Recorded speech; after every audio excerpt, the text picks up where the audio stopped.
There was always this feeling after relationships ending where I felt like I lost myself and I had no idea what to do with myself now that I was single.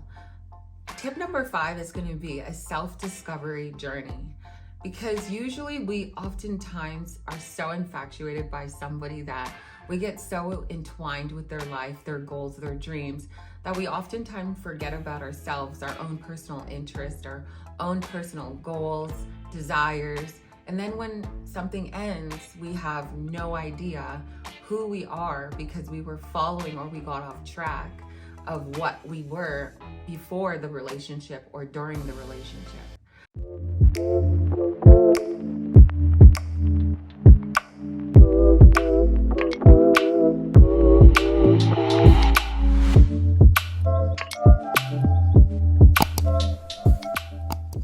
Hello, beautiful people, my females, my men. Hi, and thank you for joining me. Today we are going to be talking about 10 things I did to prepare myself for love and romance, especially after a heartbreak, because I'm sure we've all had a heartbreak in our lifetime, and it took us some time to recover and get back onto our feet and maybe our senses. Don't forget to like and subscribe because Shen loves you. Anytime we lose something or lose someone, it can be hard. It can be hard to swallow, hard to adjust to.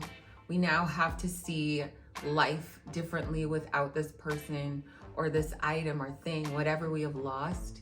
And I really had my moment of crying out my tears, dark rooms, shoulders that I leaned on, and that's not a bad thing. But picking yourself up to know that every new day that is given is another opportunity to strive for what exactly you want. And because we are humans, we all deserve love. We all crave for love. So I decided to teach myself how to love myself first and manifest the love of my dreams. 10 things that I did. Tip number 1, romanticize life and try and enjoy life as a single. One of the hardest things to do when you're single is enjoy being single. I started romanticizing my life, romanticizing things that I was doing, trying to enjoy and become more aware in my own presence, becoming my own best friend, now developing a better relationship with myself. I knew if I had a better relationship with myself, I'd be able to have better relationships, whether they're in friendships or relationships. Doing things by myself, enjoying my time by myself so that I can actually be present with other people, especially when looking for my new love. I was considering, now that I'm with them, I want to be as present as possible, know what I like, know what I don't like, see if we align, see if we don't align, and know more about myself so I know what aligns and doesn't. When you know a lot about yourself and you've spent time developing yourself, you will become attracted to the things that you are actually attracted to without being forced or sabotaging or settling. So maybe spend more time with yourself, and that could be doing activities. That leads us to number 2, activities that require us to date ourselves. Solo dates. Drop it down below in the comments if you've done a solo date, where you went and what you did. I have done a few solo dates. I've even traveled by myself before, to the movies by myself, and it was very interesting. I was very nervous. It was so different, eye-opening, that I needed to get more comfortable being with myself by myself. I go to restaurants as well by myself, and oftentimes the hostess likes to ask if I would like to sit at the bar. Even though in my single era, I was single, I still wanted to sit at a table. I wanted to enjoy and romanticize the time with myself, eating a nice meal and having a nice drink, or if I wasn't drinking, I just wanted to enjoy a nice present moment at a nice table within a nice restaurant. You can always mix it up, whether it's at the bar or the table. However, just because you sit at the bar doesn't mean that you're gonna be the most approachable. Sometimes you could be sitting at a table and a nice gentleman or a woman approaches while you're by yourself. So you just never know. I would never say that just because you're single, you have to sit at the bar. But romanticizing your life in everything you do is key. Another tip when it came to dating myself, if I took myself to nice restaurants, I take my time in getting ready and putting effort, then the partner that I'm looking for, I want him to have the same standard as well. So if I like certain restaurants, I wouldn't want to date someone who has a problem or an issue going to nice restaurants. Not that you always have to go to nice restaurants. I can do something for myself, then you, if you're coming into my life, should only be able to make it better, make the experience better. Tip number 3, self-care. Whether you're a woman or a man, we all deserve self-care. We deserve to be pampered, to take care of yourself, to slow down, especially in this busy world where we have this 9 to 5 or we're entrepreneurs and there's so much going on in the world. A calming energy is the best energy to be around. I spent so much time developing myself of having a calming aura so that when men came around me, they felt calm and safe immediately. That when they're having a stressful day, I could calm them down. That goes the same way with men. Having more self-awareness for a woman, because we can be a little bit more emotional, to calm us down. Calming energy is when you are very in tune with yourself, your needs, your emotional state, your mental state, that you don't take it out on others. You actually deal with a better coping mechanism. That could be in baths, that could be in pampering yourself, going for a massage, and you don't always have to do it with somebody. Knowing when you need to take that step back to calm yourself and soothe yourself, fill your cup so that you can help others. So that is what I worked on, and that is so important to give back to yourself. Whether you're a single parent, in a family, or single, always make time to fill your cup and center yourself. Before we get into tip number 4, don't forget to like and subscribe for more, because I will be dropping more gems just for us. Tip number 4 is going to be addressing past traumas that we need to heal from. I've entered many relationships, and I'm sure you have too, where you've brought a lot of your baggage into the relationship, and sometimes a trigger may be set off and you aren't aware that you haven't really dealt with past issues that are still lingering into your relationship. So that ends up sabotaging your relationship. It's so important for you to heal, and that is going to be with men and women. Men, yes, let down your guard. Let things go. Start to address those traumas that maybe it was in childhood, maybe it was in school. You know, some have been bullied, some have been the bullies, right? I'm not gonna lie, I wasn't the sweetest soul. However, I grew up with a lot of trauma, and now that I'm aging, I'm starting to become more aware in my adult life how these traumas, lingering issues have affected my relationships. And becoming aware of them, I try and heal, address them right away so that I am not so quick to respond to somebody based on me thinking they're attacking me. Sometimes it's me that wants to be the one that is sabotaging everything. Being really self-aware where you're not blaming other people, but you're actually healing from those traumas and being very in tune with what's going on, in tune what your triggers may be, and start to heal from there. And also seeking out mentorship, therapists. Those are so important. You do not need to go to like couples therapy, but I really do think for ourselves, we do need some source of a coach, a therapist, or somebody who soothes us where you can talk with them and they can help you to heal. Also books and podcasts, they pour back into you as well. A lot of relatable books. You can still get something from the pages and change your life with them. And I'm telling you, that actually opens up the door to alignment with better relationships and friendships as well. Not to mention, you'll have better communication, a better attitude, and less triggers going into your next relationship and hopefully your last. There was always this feeling after relationships ending where I felt like I lost myself and I had no idea what to do with myself now that I was single. Tip number 5 is going to be a self-discovery journey, because usually we oftentimes are so infatuated by somebody that we get so entwined with their life, their goals, their dreams, that we oftentimes forget about ourselves, our own personal interests, our own personal goals, desires. And then when something ends, we have no idea who we are because we were following, or we got off track of what we were before the relationship or during the relationship. I remember that so clearly, like it was yesterday. A breakup happened for me and I had no idea what I like to eat. And I promised myself that I would go on this self-discovery journey of learning myself so well that I now had boundaries, I had standards, and it was a mandatory thing that we had to align, even in friendships. So this is not just relationships, but I now know what I like and what I don't like, what I like to do, things I like to do by myself. There are things that I don't need somebody to be with me all the time, and getting comfortable, like dating yourself, going to restaurants or taking air when you need to, it's going to be a lot more beneficial to your new relationships or in your current relationships if you know how to give space and let a person be and breathe.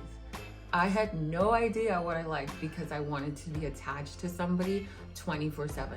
You need to discover yourself and never stop discovering yourself while you're in a relationship or single or even in parenthood, because you can be so caught up in your love for your children and your person, and then when all things, everyone is gone and has left you, you'll have no identity or no interest or hobbies because you never took the time to invest in yourself. Number 6 is going to be something that was the biggest change and probably the biggest impact for me, which was absorbing more positive content, positive, inspirational, like podcasts, YouTube videos, reading a lot of books. I don't know if you can see it. I have a whole book collection, and I gained a lot of books and read a lot of books during my single moment of learning how to be by myself. A lot of self-development books because I knew I needed that the most. And I'm trying not to cry. Don't cry, Shan. I'm like a tough cookie. I don't often cry, but this video right here for me giving you these tips actually really changed my life. And yes, reading the books, what changed my life was the 5 a.m. Club. What I gave to my new partner to read was the 5 love languages. So he read that and he understood it quite well to know what my love language is and what his are, so that we are always on the same mutual page. But listening to podcasts that help you evolve, help you to find yourself into self-discovery, reinventing yourself, feeling better about yourself, and working on your confidence, which that's another tip too. And putting more positive energy into yourself is going to help you have more positivity in your relationships, which men and women, when they're looking for somebody, desire somebody who's uplifting, full of energy, soothes them, calms them down. You're not always going to be on 1,000% of burst of energy, but if you are at least 90%, sees a bigger picture, supportive, reliable, caring, compassionate, and you have faith in God, faith in the universe, whatever you believe in, but knowing that there's always a solution. Your mindset makes a huge difference in relationships, because if you're negative all the time, nobody's gonna want to be around you. 7 was learning about boundaries and alignment, saying no. Okay, knowing your alignment, goals, and path where you want to be going, and setting boundaries to know this works or doesn't work, or if somebody is just not taking a no for an answer and overstepping on those boundaries, they don't respect you, they don't respect your time, your thoughts, anything that has come out of your mouth, then they are disrespecting that line of the boundaries that were made. And if somebody disrespects me, it is just done, because how I treat you is the way I deserve and I crave to be treated. So if you haven't grasped that boundaries are meant for structures and for people to have structure in their life, and you're crossing it, I'm sorry, I'm not the one to teach you, and you're not the relationship for me. So consider that. Stop saying yes to everything. Stop letting people walk all over you and take advantage of you. You have to have boundaries, and if they don't align, stop forcing it. Number 8, which I think I should have had this before the boundaries, knowing what you want and being really clear about what it is that you want in life, your personal life. I know we'll get into relationships and I'm like, how many kids do you want? How many? And you're asking everybody else questions. You need to know the same questions that you're asking people. You need to have your own answers, and make sure you have your own answers and clarity on what it is you want out of life and in life and the direction of life. Obviously, you cannot predict 5 years or even 2 years from now or even tomorrow. But having an idea of what it is you want, then you will have a better picture of what aligns and what doesn't align. I stopped caring if somebody is good looking or they drive a certain car, because things do change. And if we aren't aligned, our goals don't align, we're always going to be in turmoil and friction. And I needed to be with somebody who supports my goals, supports my vision. As an entrepreneur, things are always in a roller coaster. And sometimes you don't align with people who don't understand a life of an entrepreneur. I needed to know, and I need to make sure that I'm deciding to date within the people who actually have that understanding and compassion for me. If people don't align with you, once again, please stop forcing it. I don't care if they're cute. If you're just craving some friction in the bedroom, stop giving yourself up so easily, and you're decreasing in value. It's like a car, and how many people keep buying the same used car? That car is decreasing in value. I want to be the only one who drove the damn car. Number 9 is going to be build your confidence. You need to build your confidence up. Nobody can teach that to you, baby. Whether you're a man or female, we've all come with fears, insecurities, flaws. Accept them, okay? Confidence is only built on the inside. It takes daily practice of just completely believing in yourself. Self-belief, faith, and believing in yourself, knowing that you deserve the best. And I honestly just stopped caring about what anyone thought of me. So if my partner is going to be in my life, supports me 100%. Doesn't care if I look glammed up or pop down one day. As long as you know, I'm always putting effort into myself. That is all. But confidence cannot be taught. Confidence comes from within, and it takes daily work. And you just have to stop caring. That is my number 1 advice. You have to stop caring about everybody else and what they think of you, what they perceive of you, how they're going to respond to you. And you're just going to be focused on what works well for you and your alignment. Where you want to go in life, you're going to need confidence for that. The relationships that you want to have, it's going to take confidence for you to be yourself and not change just for love. For you, how many times are you going on dates with people who've lied about everything that was on their profile, or what they just said tonight does not align with 10 days from now? They're just like a different person. Be yourself. Stop lying. Stop trying to be somebody else. Just be yourself. If somebody doesn't like you, or you're trying to change yourself for somebody, that's not your person. It's not. And there are a million and trillion people in the world.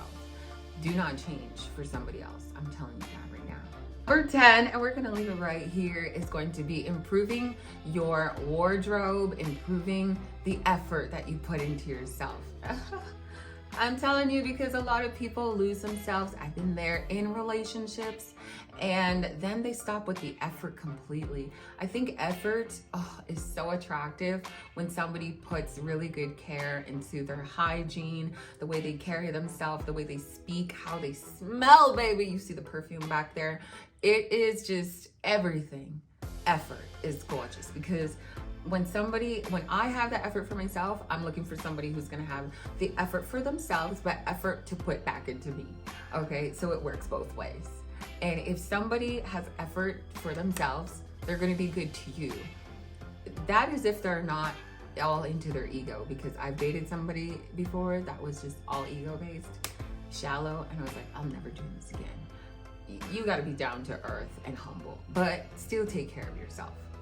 Don't forget to like and subscribe because Shen loves you so much. And I appreciate you guys checking out this video. I'm going to be making another top 10 tips coming up, so check that one out.